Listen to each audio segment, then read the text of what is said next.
This is for conservatives, especially Republicans who consider themselves conservatives. I want to present to you black in blue.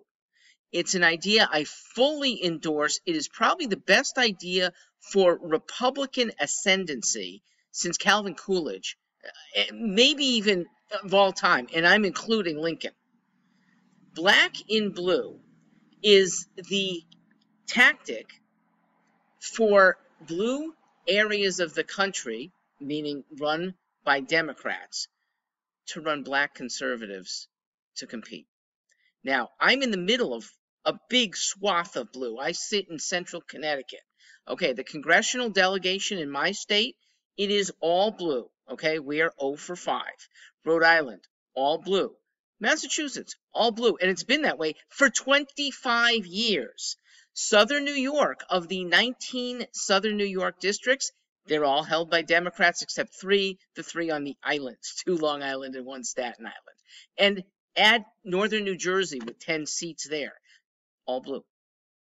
So what do you have to lose? Running African Americans for each of these seats is powerful. I contend that no matter what their credentials, a black conservative is the most meritorious. I'll get to that in a sec. Here would be the tactic.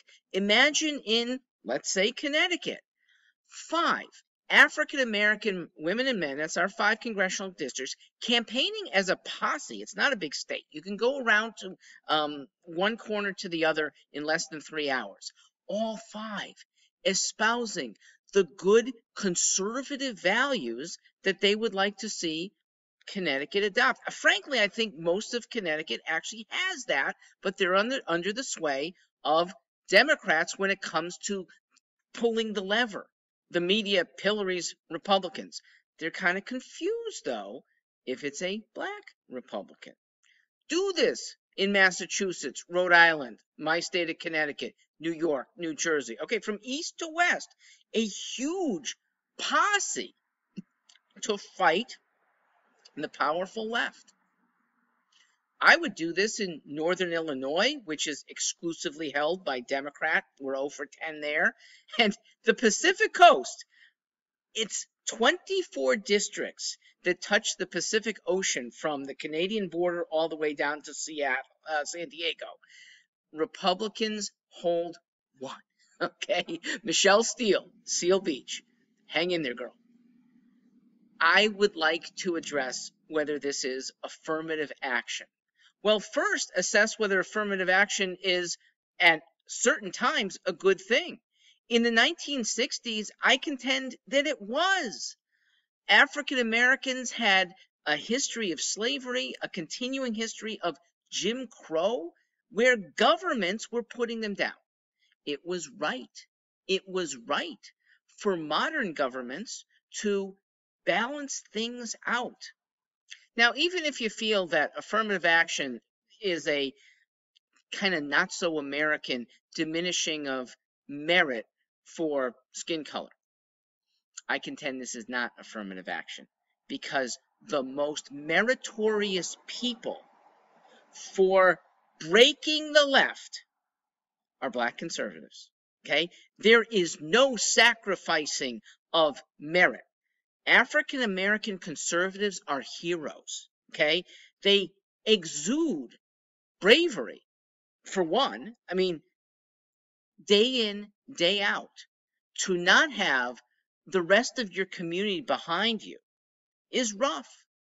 And status is something that Americans do value at the polls, okay? We used to elect colonels and generals because of their esteem on the field of battle.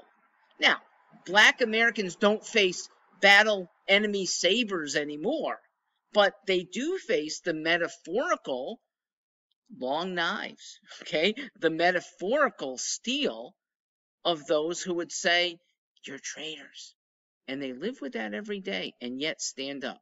Those who can stand up for a short campaign in 2022 are the most meritorious people. This is not affirmative action. By virtue of leftists making skin color an issue, Black conservatives are the most meritorious candidates. Add their heroism and add that prominent Black conservatives, they confuse the heck out of progressives, okay? Media doesn't know what to do. They don't know what to do with a Black who, from the city, says we need better schools, with an African-American candidate who says we actually need police to deter crime. Black conservatives, by virtue of their conservatism, not their skin color so much, are the biggest threat to the leftist plantation. The Democrat hold on that huge group of voters breaks up as conservatives leave. So the modern African-American candidate is the lure for other African-American voters to leave. She is the Harriet Tubman of our time. He is the Frederick Douglass of our time. Break up the damn plantation. We do that better with Blacks. And I contend that fighting the left is the most important thing a Republican can do. Blacks' individual testimony of the goodness of America goes a long way against this leftist crap that America is such a bad society. There are good role models, okay? Grab a Chantel Cooper or someone like her. Doesn't have to be as evocative as Miss Cooper. Get them to be your candidates. In the last election, the white guy who ran lost but came close. So we should nominate him again. We have a better chance at winning. Winning minds is more important. The legislation could wait even in a loss. Now, I don't think there's likely to be a loss, and that's because Republicans who want to just elevate the guy who's paid his dues in the party are acting like Democrats. Who are the more successful Republicans? They're outside the political system, okay? They are the business people often, okay? There's, Donald Trump for one, Mitt Romney, Herman Cain, who was leading in the Republican nomination race when he ran in 2012. Ross Perot from outside, high vote getter. None were politicians, or at least known for their politics. Mitt Romney was, but he was more known as a business person. So the outsider who served on the school board, but is fairly eloquent, is going to be a great candidate. Win minds, and even in a loss, the legislation will follow. You will probably win 2 or 4 years later, but here's why the legislation can happen right away. Because even in a narrow loss to a Democrat, the Democrats have to be worried and have to be looking up at the sentiments and stop governing so far from the left. Please consider this.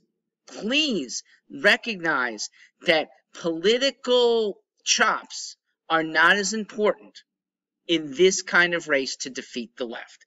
Elevate, go Black. We will be better off. I'm Mark Stewart.